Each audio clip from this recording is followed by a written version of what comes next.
10 anos para facer ese camiño. Eu digo, con bo tempo 3 semanas, con complicación, pois mes e medio, que se tal había que pasar a Eubea ou pasar ao Monte de Santo, a Tosa, ir por terra despois por Macedonia, vale? Ou se non chegar hasta Eubea, se dar un saltiño a Ática a atravesar por Corinto e ali esperar o bo tempo e pasar por aí, que tamén que non é foda. Tivo que estar o can sin morrer 20 anos para que ele chegase á porta e ser reconhecido o Argos. Eso non me vou meter. O asunto é que eu creo que Ulises se representa o desexo de voltar ao lar o máis tarde posible. É propio dos mariñeiros. Eu, todos os primos da miña xeración, prácticamente todos, menos Armando, que é cociñeiro, os outros son mariñeiros. Estiveron, pois, no Chile, a Meixa, en Terranova, un meu primo de Castañeiras toda a vida, ata que foi a guerra de Flotar, que estivo 30 anos veraneando en Terranova. E agora teño un que anda no Índico Sul atrás do bacallau negro para comprobar se o bacallau negro é unha especie que se pode comercializar, se non penso comela. Normalmente, para voltar, atraca ou en reunión ou na Seychelles e dali voa a Tananariva ou a Maputo, ou Mozambique, e dali dá un saltiño a Johannesburgo, é onde ven o grande voo de Johannesburgo a Frankfurt, e de Frankfurt hai tres hipóteses, Londres, Madrid ou Lisboa. Normalmente Lisboa, ali apaña outro avión, TAP, Lisboa, Porto, e ali un taxi, Porto Carreira. Que son 200 e moitísimos kilómetros e tal. Vos pensades que despois de todo ese periplo vai para a casa, para onde a muller. Vai para a Cuba, a taberna, a encontrarse cos amigos e a cagarse en todas as empresas da aviación. Ese é o complexo de Ulises. E no momento que se punto de regresar ao lar que...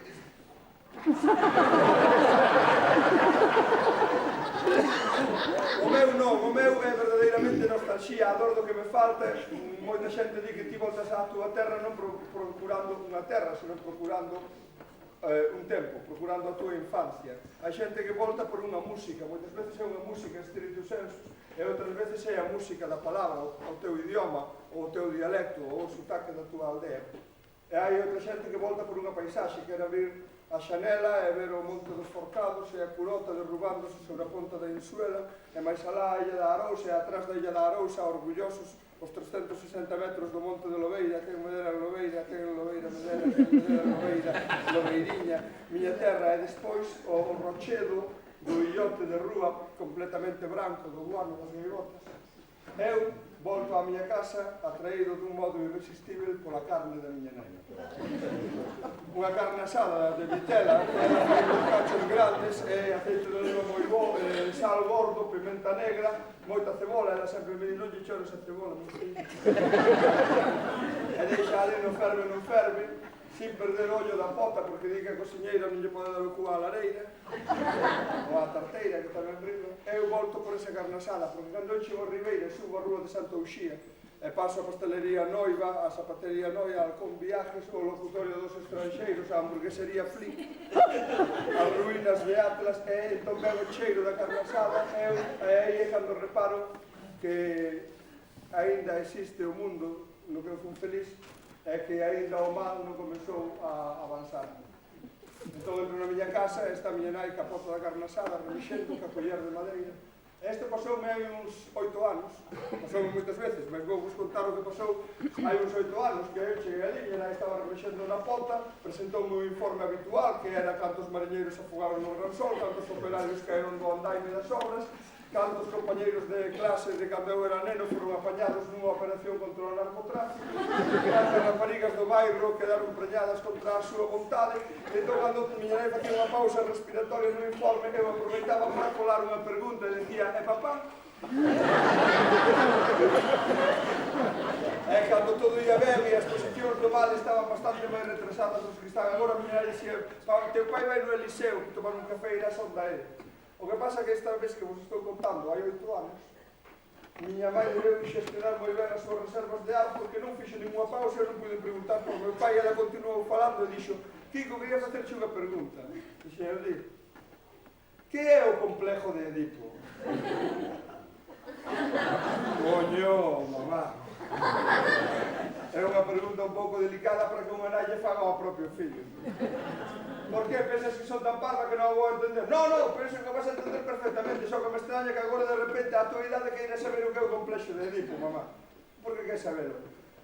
Ti dime o que é e xa che direi despois porque quero saberlo. A mí aquilo alarmoume por dúas causas. A primeira era porque miña mãe en toda a súa vida nunca fixo unha pregunta gratuita. Cando preguntaba por algo era por algunha razón, boa ou má, mas era por unha razón.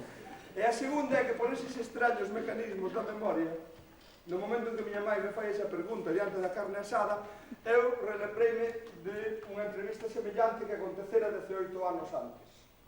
Eu daquela estaba estudiante en Santiago. Estaba ben hormonado, era xoven e non tiña a máis mínima vontade de ir a Ribeira a nada.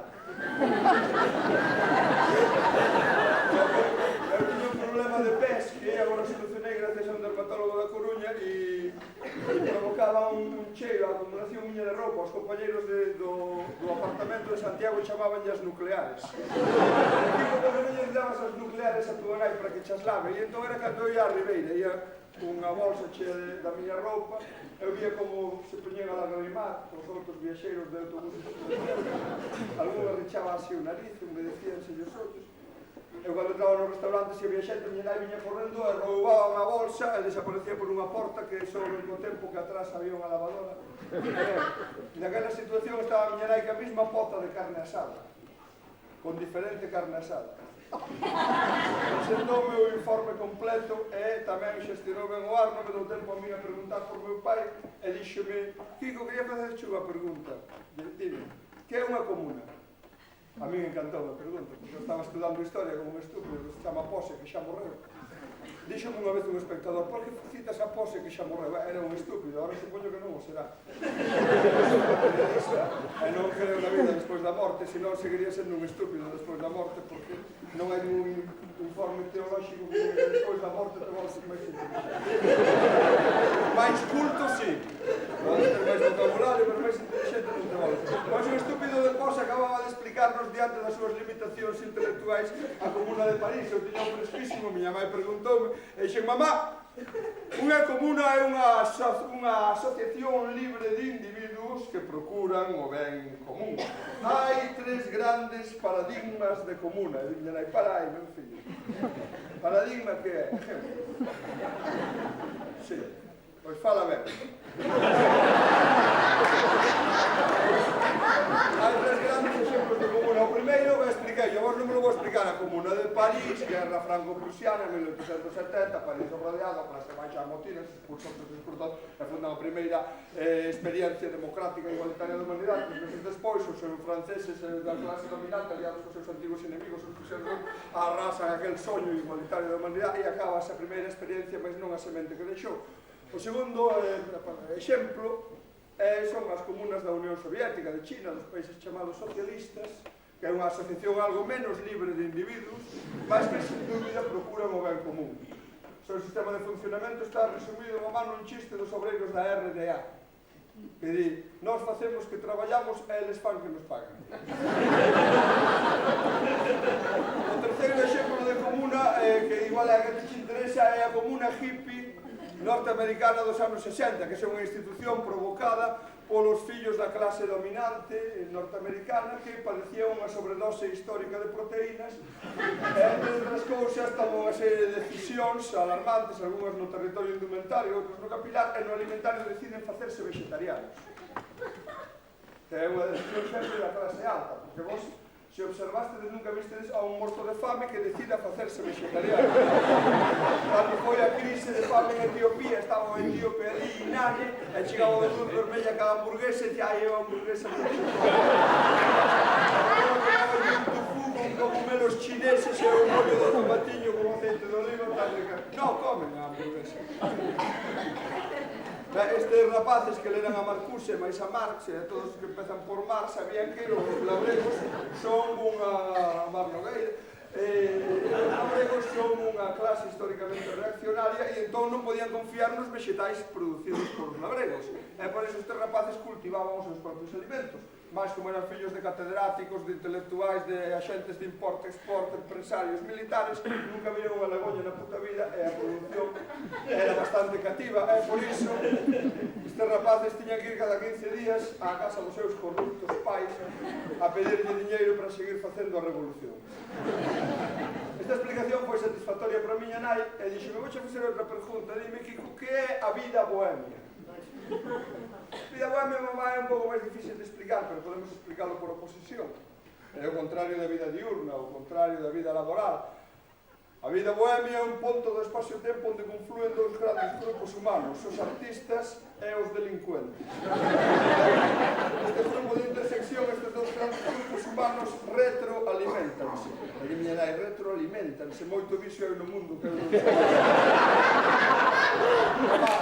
Retroalimentanse que colaboran solidariamente uns cos outros dependendo da necesidade do outro e así. É que van colaborar eses palanquins, eses prejixeiros, eses ladronicios que non van máis que se fosen mamá. Os artistas, a xente que ten que escribir contos, compor sinfonías, pintar cuadros, facer guións para filmes, é a xente a que non lle pasa nada interesante nunca. Mentres que os delincuentes pasan cousas interesantes todos os días. E por eso os artistas aproveitan dos delincuentes dese modo, aproveitando as experiencias de vida para a súa obra. E os delincuentes tamén se aproveitan dos artistas, tangándoles a pasta directamente. E dime miña nai, e ti andas así vivindo nunha comuna botado a vida bohemia? Eu non, mamá, como que non? Si mo dixo Manolo do Celta, que carallo saberá Manolo do Celta, mamá, que non ten nin puta idea de nada. Ai non, ela non che mendiga a semana pasada por ele unha paneliña de plástico, era como se dicía en jalego clásico, que en jalego moderno se di Tupperware. E tuveste nun cuarto de hora a timblar no teu apartamento de Santiago e dixo, o teu fillo está botado a vida bohemia, e a casa de Santiago é unha comuna, veu a abrir a porta cunha gabardina posta sin nada por debaixo. É que non teño bata de casa. Foi deste modo, señores e señores, como eu conseguín a miña primeira bata, un albornoz de tecido de toalla verde. Mas todo isto contaba porque de 8 anos despois, cando ela me pregunta polo complexo de Edipo, dará a razón de que eu tiña boa razón para sentirme alarmado ou cando menos molesto pola pregunta de miña nai. Mas como ela prometeu darme a causa da súa curiosidade, eu decidime contarlle o relato fundacional a esa doenza definida polo famoso curandeiro vienés Sigmund Freud. E entón conteille, e dixenlle, hai moitos anos, centos e centos de anos, na antiga Grecia, nunha cidade chamada Tebas, había un rei e unha raíña que se chamaban Laio e Iocasta. E di miña nai, eran familia de Sofía.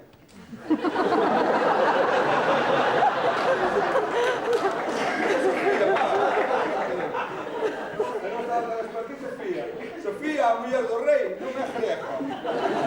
Eu non tiño o dado que me pedía a miña mãe, mas eu sei por experiencia que si o espectador coñece algún familiar do protagonista da historia, o seu interés aumenta. E entón eu dixenlle, si, mamá, eran devanseiros da raíña Sofía, pero eran moi antepasados. E vin como efectivamente miña mãe abriu os ollos e brillaronlle e tiña máis interés. E dixenlle eu, pois esta Iocasta, este Laio, tiveron un fillo, unha criatura, un varón, o que había de herdar o trono de Tebas. E como era costume naqueles tempos, levaron ao meniño á presencia dun adiviño, dun augur, para que profetizase cal había de ser o destino daquel rapaz. E o adiviño dixo, este rapaz ha de matar a seu pai, ha de casar coa súa nai e ha de ter fillos con ela.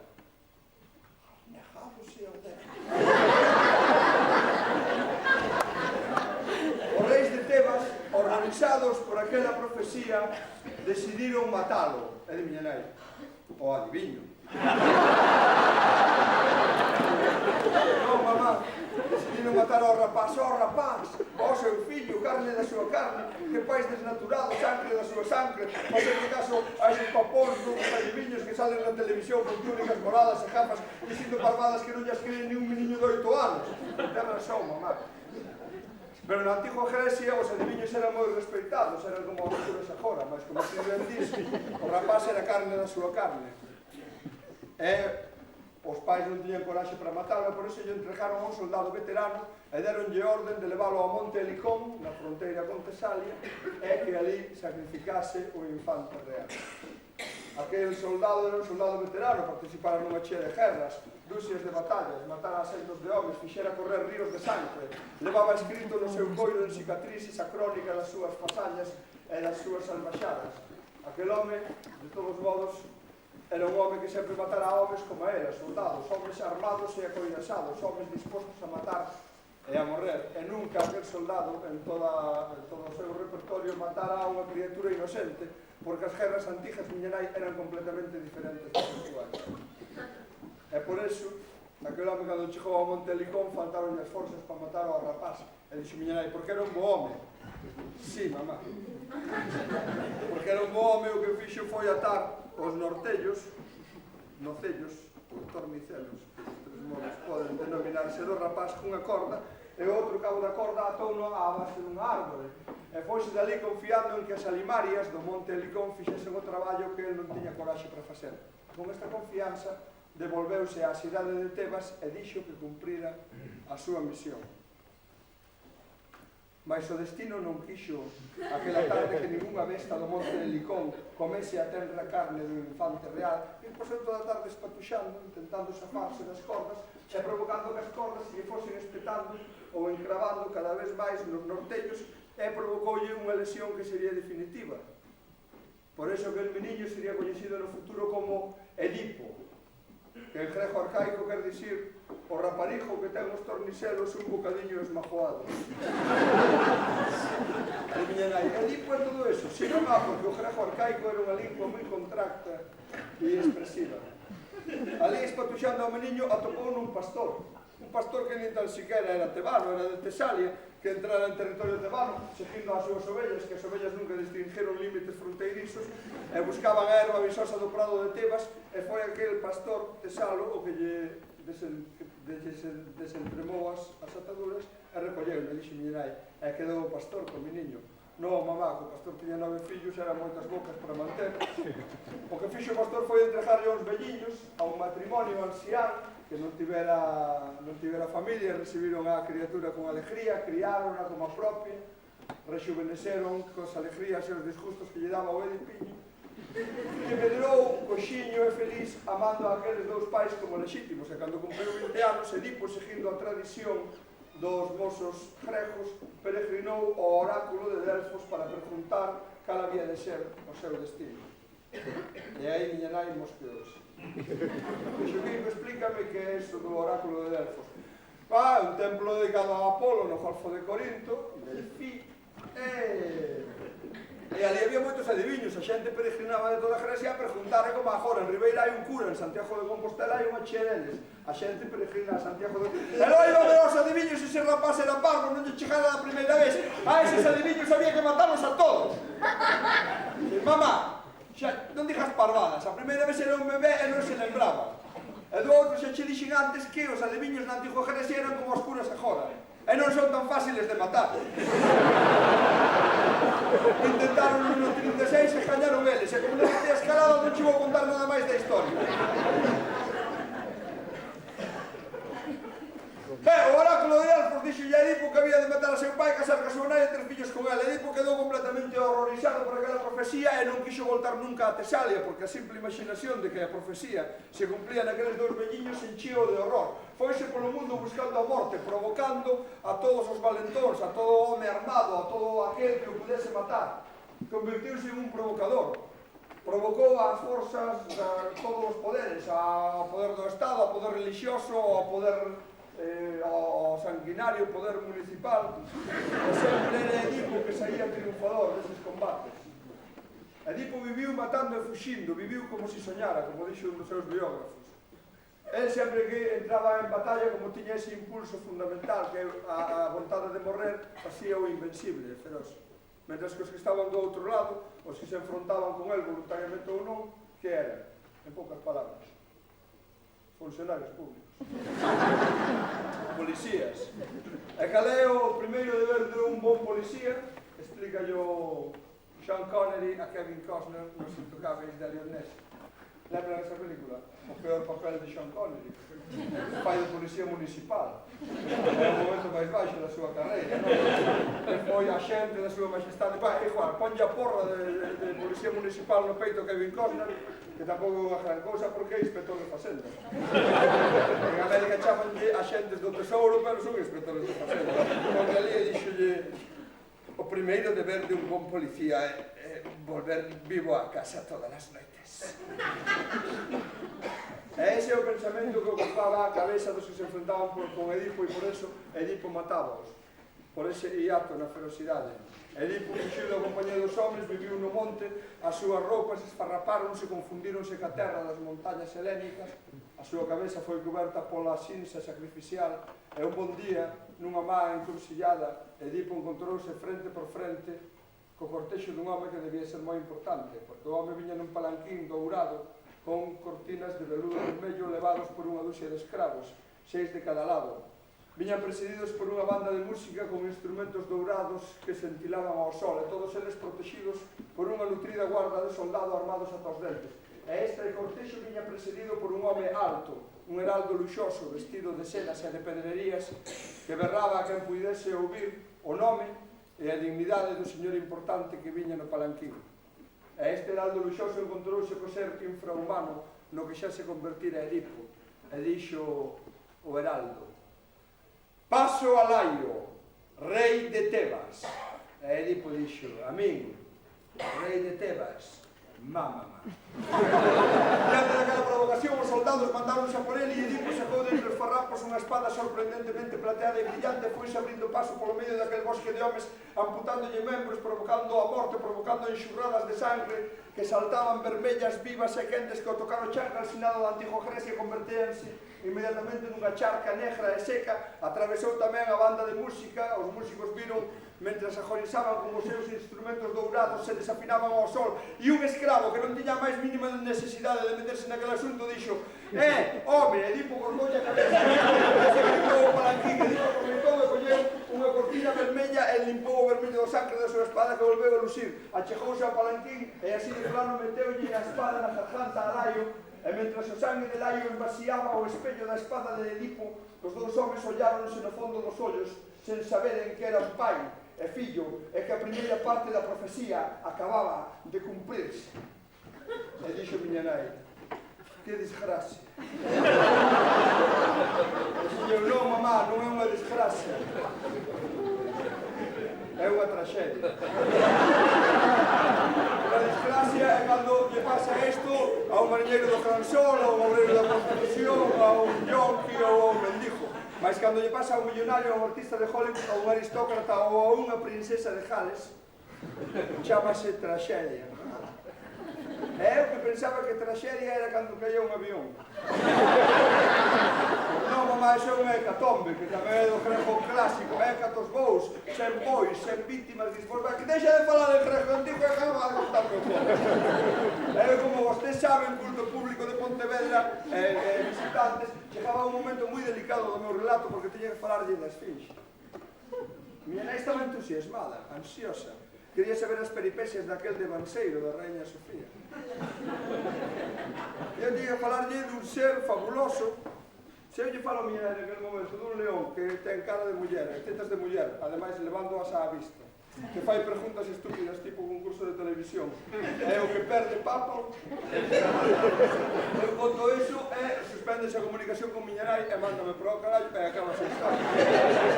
Entón eu, que a astucia que me caracteriza, o que fixen foi invocar ao subconsciente labrejo da miña nai. E dixenlle: miña nai, naquel tempo, nos montes que rodeaban a Tebas, había un lobo criminal que lle acababa acojando a todos os tebanos.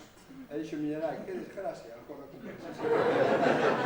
Intentaron casalo moitas veces, perdían moitas cabezas de gando e decidiron ofrecer unha recompensa. Viñeron casadores de recompensas de toda a terra coñecida. Viñeron da Escitia, da Tracia, do Peloponeso, da Magna Grecia, da Anatolia, da Xudea, da Cirenaica.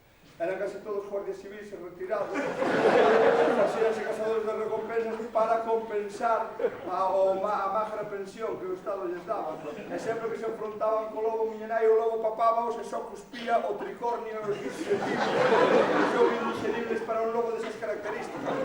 E outra toda esta historia é que o lobo, cada vez que devoraba a un enemigo, facíase ca forza do inimigo e máis que a súa coraxe. Pouco a pouco fouse convertendo nun ser invencible. E cando sentiu falar dele, Edipo dixo: aí está o ser que vai a acabar cas miñas penalidades e de paso vai evitar que se cumpra a profecía. E di miña nai, que a primeira parte xa estaba así, mamá, pero Edipo non o sabía. E se pulsará, chegou a terras de Tebas, foi ao monte Helicón, sin saber que era un escenario fundamental da súa infancia, perseguiu a besta, loitou con ela, loitou toda a noite, volveu a sair o sol, rindo, describiu un arco hélico sobre o seu, e cando se desancraba polo oeste, Edipo matou a Esfinxe.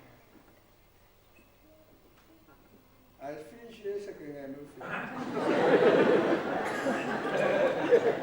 Esfinxe, mamá, era, como se decía, lobo en grego. É que che dixen antes.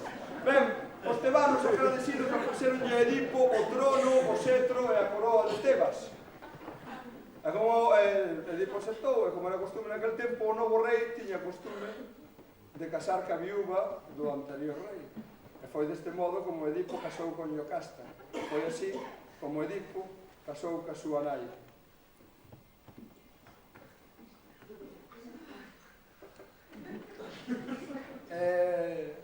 Tiveron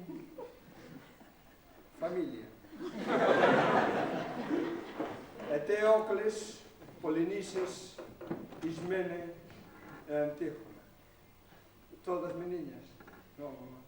Dous meniños e dúas meniñas. Que tragedia.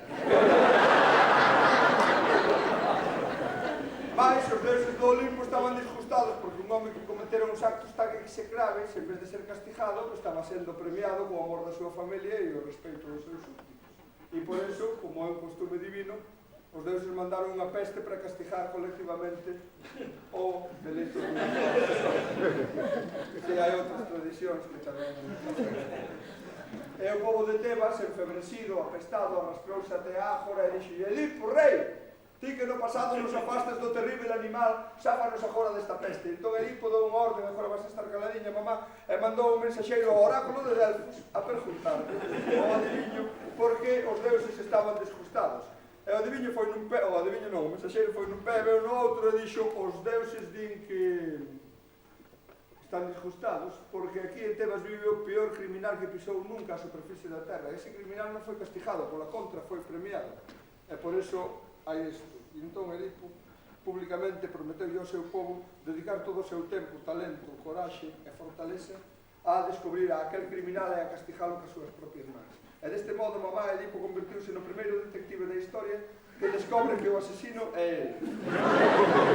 Foi inmediato, demorouse, nas testemunhas de Marx estaban o primeiro adiviño, o soldado que o levou ao monte non o matou, o pastor Tesalo que o atopou, o que foi o señor Tesalo que foi o seu pai durante 20 anos, a velliña morrera de ler na prensa as atrocidades que facía o seu Edipo.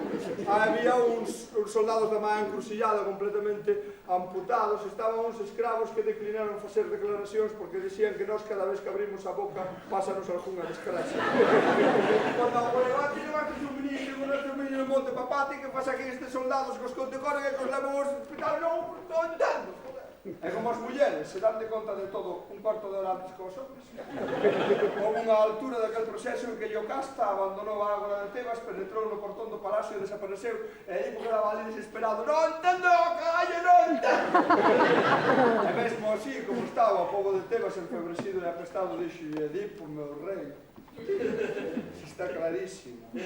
Foi cando Edipo foi víctima de inteligencia tráxica, esa especie de pensamento relampagueante que atravesa o entendimento do heroe e dáse de conta que toda a súa vida foi unha mentira, que realmente tivo unha biografía diferente da que ele lembraba, e polo tanto dáse de conta que a súa memoria non existe nese momento. Polo tanto, como vostedes saben, prodúcese un pasivo do ego, e o home que non sabe quen foi, polo tanto non sabe quen é. E nese momento en que Edipo quixo agarrar o único que tiña de cálido e de sólido, dixo Iocasta, e Iocasta faltaba exactamente, había 15 minutos, ollou de novo ao seu povo, notou que non recoñecía a ninguén e con un grito de horror virouse e atravesou a Ágora en dirección ao portón, correu polos corredores do Palacio de Tebas, chegou á cámara nupcial, o cuarto no que el tiña nasido, o cuarto no que dormira con Iocasta, súa mai e esposa, o cuarto no que naceron os seus 4 fillos que acababa de saber que eran tamén os seus irmáns.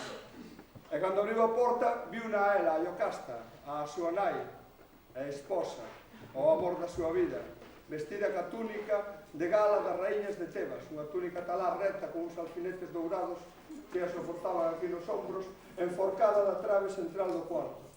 Edipo aproximouse, puxose nas punteiras, retirou os alfinetes e viu como a túnica escorregaba polo corpo, frío, erto, morto. E como non quixo ver máis horrores, lentamente, os alfinetes de ouro atravesou os ollos e desde aquel día foise polo mundo de Sejo de pedir levando a súa filla máis nova, a Antígona, como la Sariña. E aquí mamá comeza outra traxedia e ti preguntaste nada máis que pola de Edipo.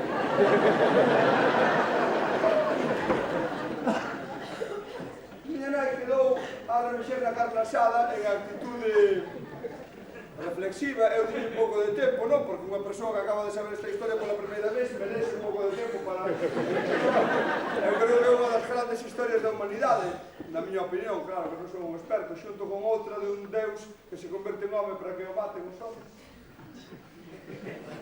Claro, estas dúas historias son complementarias, porque nunha o fillo mata ao pai e noutra o pai mata ao fillo. Eu diñe tempo a pensar, non sei se pensou isto mesmo que a min, e un momento que me pareceu suficiente, e dixen, mamá, agora terás que explicarme por que tiñas tanta curiosidade. Xa non me acordaba, hombre. Por nada, unha parvada. Unha parvada, non? E dixestesme que se eu te explicaba, ti habíasme de decir cal era a causa da tua curiosidade. Aquí tratás de rir de min. E dixen, prometoche que non me río. Xurasmo? Xuro. É que o outro día estuve lendo o 10 minutos e ali dicía que Paquirrín tiña complejo de Edipo ca Pantoja, por eso te preguntei.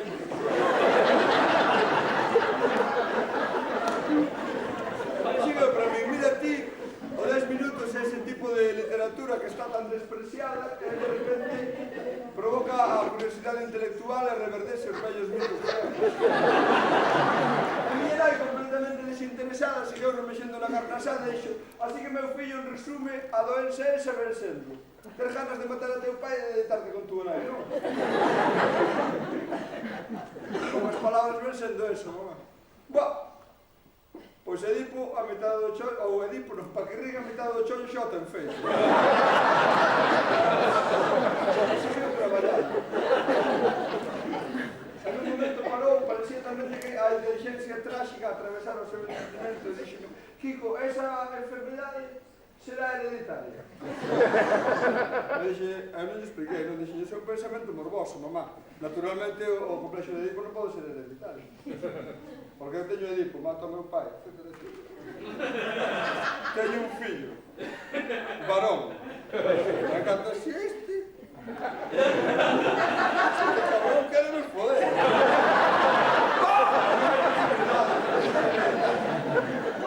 Digamos que hai técnicas preventivas para evitar que... Eu non expliquei todo isto, pero dixo, a ti por que dices eso? Non, por nada, como antes dixestes que eran familia de Sofía, calquera día pode haber unha desgracia ou unha tragedia na familia real española.